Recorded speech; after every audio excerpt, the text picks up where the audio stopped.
خوش آمدید۔ آج ہم تاریخ کے ایک انتہائی شاندار اور دلچسپ سفر پر نکل رہے ہیں۔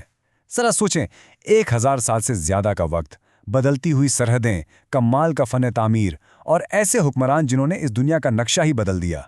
آج کے اس خصوصی جائزے میں ہم دنیا کی 5 عظیم ترین مسلم سلطنتوں کے عروج، ان کے سنہرے ادوار اور زوال کو سمجھنے کی کوشش کریں گے۔ اگر آپ کو تاریخ کے ان بکھرے موتیوں کو جوڑ کر ایک مکمل تصویر دیکھنے کا شوق ہے تو یقین مانیں یہ سفر آپ کو بہت پسند آنے والا ہے۔ تو ہماری آج کی گفتگو کا خاکہ کچھ یوں ہے۔ ہم شروعات کریں گے سلجوق سلطنت سے، پھر فاطمی خلافت، اس کے بعد ایوبی سلطنت، پھر صفوی دور اور آخر میں ہم عظیم عثمانی سلطنت کی بات کریں گے۔ تو چلیں بغیر کسی تاخیر کے سیدھے موضوع پر آتے ہیں۔ پہلا حصہ، سلجوق سلطنت کا حیرت انگیز عروج۔ تو سلجوق اصل میں تھے کون؟ یہ وسطی ایشیا کے اوغوز ترک تھے، بہترین جنگجو اور خانہ بدوش جو تیزی سے مشرق وسطیٰ پر چھا گئے۔ لیکن ان کی تاریخ میں اصل موڑ 1071 میں آیا، جنگ ملازگرد۔ سلطان الپ ارسلان کی قیادت میں سلجوقوں نے طاقتور بازنطینی سلطنت کو ایسی شکست دی جس نے تاریخ کا دھارا ہی موڑ دیا۔ یہ محض ایک فتح نہیں تھی، بلکہ اس نے اناتولیہ یعنی آج کی ترکیے کے دروازے ترک اور اسلامی افواج کے لیے ہمیشہ کے لیے کھول دیے۔ اگر ہم ان کے لیڈرز پر نظر ڈالیں تو ان کا عروج کمال کا تھا۔ سلطنت کی بنیاد طغرل بیگ اول نے رکھی، جس کے نام کا مطلب ہی شکاری پرندہ ہے۔ پھر الپ ارسلان آئے، جن کی ملازت گرد کی شاندار فتح کا ہم نے ابھی ذکر کیا۔ لیکن اصل عروج آیا ملک شاہ اول کے دور میں۔ اس دور میں طاقت صرف تلوار تک محدود نہیں رہی، بلکہ سائنس اور ثقافت نے بھی خوب ترقی کی۔ انہی کے دور میں مشہور اصفہان رصدگاہ بنی اور انتہائی درست جلالی کیلنڈر متعارف کرایا گیا۔ واقعی ایک سنہرا دور۔ اب آپ خود سوچیں، ہندو کش سے لے کر بحیرہ روم تک پھیلی ہوئی اتنی بڑی سلطنت کو سنبھالنا کوئی مذاق تو نہیں تھا۔ تو انہوں نے کیا کیا؟ انہوں نے ایک زبردست نظام بنایا جسے اقتا کہا جاتا ہے۔ اس نظام میں ریاستی افسروں کو زمینیں دی جاتیں، وہ وہاں سے مقامی ٹیکس جمع کرتے اور بدلے میں مرکز کو محصول دیتے۔ ساتھ ہی بغداد میں عظیم جامعہ نظامیہ بھی قائم کی گئی۔ لیکن جیسا کہ اکثر بڑی سلطنتوں کے ساتھ ہوتا ہے، ملک شاہ کے بعد جانشینی کے جھگڑے شروع ہو گئے، بھائیوں کی خانہ جنگی اور پھر منگولوں کے تباہ کن حملوں نے اس شاندار سلطنت کو بکھیر کر رکھ دیا۔ اب ہم چلتے ہیں اپنے دوسرے دور کی طرف جو شمالی افریقہ سے شروع ہوتا ہے، فاطمی خلافت۔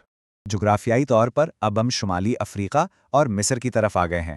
فاطمی حکمرانوں کا دعویٰ تھا کہ ان کا شجرہ نسب براہ راست حضرت فاطمہ سے ملتا ہے۔ ذرا ان کے پھیلاؤ پر غور کریں۔ بحر اوکیانوس سے لے کر بحیرہ احمر تک کی پوری ساحلی پٹی، اس میں خلیفہ معیز کی حکمت عملی کمال کی تھیں۔ 969 عیسوی میں ان کے ایک بے حد قابل جرنیل جوہر نے مصر فتح کر کے ایک نیا دارالحکومت بسایا۔ کیا آپ جانتے ہیں وہ شہر کون سا تھا؟ القاہرہ، جسے آج ہم قاہرہ کہتے ہیں۔ فاطمی معاشرے کی سب سے خاص بات ان کا میرٹ سسٹم تھا۔ یہاں خاندانی پس منظر یا مذہب سے زیادہ آپ کی قابلیت دیکھی جاتی تھی، بالکل ویسے ہی جیسے ان کے جرنیل جوہر نے ترقی کی تھی۔ انہوں نے بحیرہ روم اور بحر ہند کی تجارت سے خوب دولت کمائی۔ ان کے دور میں مذہبی رواداری بھی شاندار تھی۔ قبطی، عیسائی اور یہودی پوری آزادی سے رہتے تھے، اور ان کا سب سے بڑا تحفہ جامعہ الازہر، جو آج بھی اسلامی دنیا کا ایک بہت بڑا تعلیمی مرکز ہے۔ لیکن پھر 1060 کی دہائی میں شدید قحط اور خوش سالی نے ان کی معیشت کی کمر توڑ دی، فوج میں خانہ جنگی چھڑوری اور خلافت اپنے زوال کی طرف چل پڑی۔ تیسرا باب، فاطمیوں کے زوال سے ابھرنے والی ایوبی سلطنت۔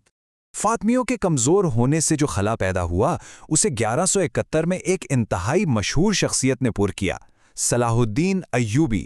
انہوں نے بکھری ہوئی مسلم دنیا کو ایک شاندار طریقے سے اکٹھا کیا۔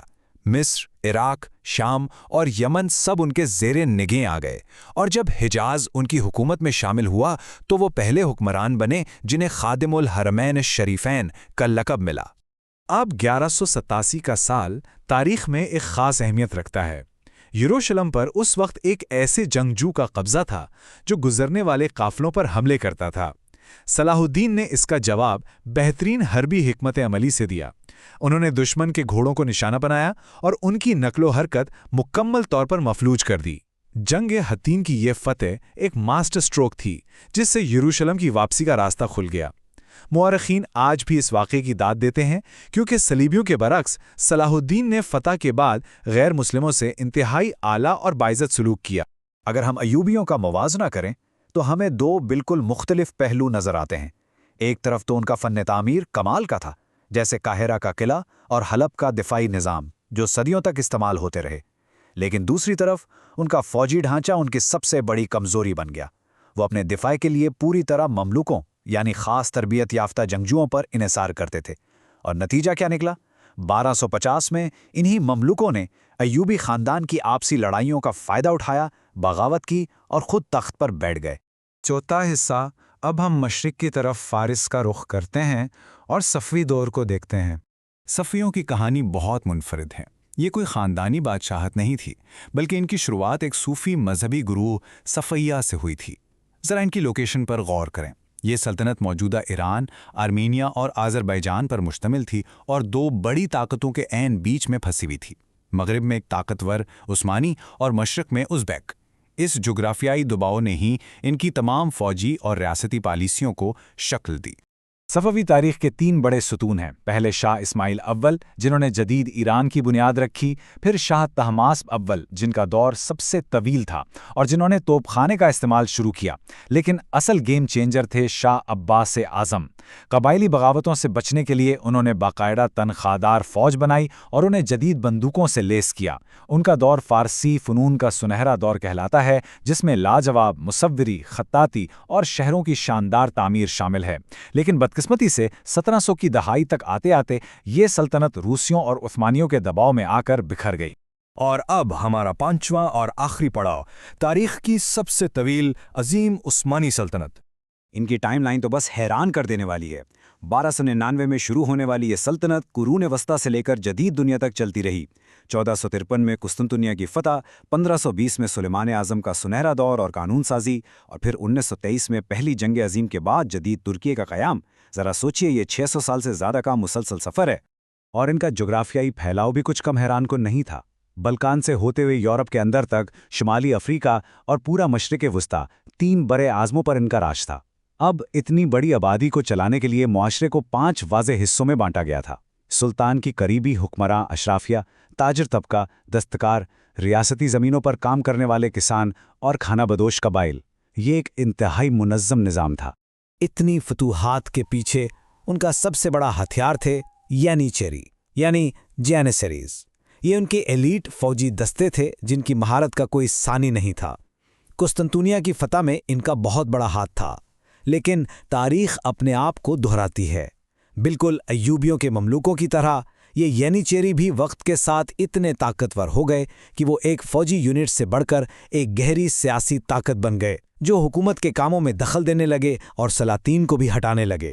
اب ان 2 فن پاروں پر غور کریں، یہ واقعی سوچنے پر مجبور کرتے ہیں۔ دونوں 1453 کے محاصرہ قسطنطنیہ کی عکاسی کر رہے ہیں۔ ایک طرف استنبول کے میوزیم کا شاندار پینوراما ہے جو عثمانی فتح اور طاقت کو شان و شوکت سے دکھاتا ہے، دوسری طرف ایک پرانی مغربی پینٹنگ ہے جس میں افراتفری، ڈر اور تاریکی دکھائی گئی ہے۔ مزے کی بات یہ ہے کہ دونوں میں سے کوئی بھی فنکار اس جنگ کے وقت وہاں موجود نہیں تھا۔ یہ اس بات کا ثبوت ہے کہ تاریخ صرف حقائق کا نام نہیں، بلکہ اس میں لکھنے اور بنانے والے کے جذبات، خوف اور نقطہ نظر کی بھی پوری جھلک ہوتی ہے۔ اور یہیں سے ہمارا آج کا آخری اور سب سے اہم سوال جنم لیتا ہے۔ ہم نے سلجوقوں کی حربی مہارت دیکھی، فاطمیوں کا میرٹ، ایوبیوں کا انصاف، صفویوں کا فن اور عثمانیوں کی حیرت انگیز وسعت دیکھی، لیکن تاریخ کا بڑا حصہ تو ان لوگوں نے لکھا جن کے ہاتھوں میں قلم یا برش تھا۔ تو یہ سب دیکھتے ہوئے ہمیں یہ سوچنا چاہیے، آج ہم جو کچھ بھی پیچھے چھوڑ رہے ہیں، ہمارا فن، ہماری تحریریں، ہمارے شہر، وہ آنے والی نسلوں کو ہماری کامیابیوں اور ناکامیوں کی کیا کہانی سنائیں گے؟ تاریخ کا مطالعہ کرتے رہیں اور سوال اٹھاتے رہیں۔ اس دلچسپ جائزے میں میرے ساتھ شامل ہونے کا بہت شکریہ۔ اگلی بار تک کے لیے خدا حافظ۔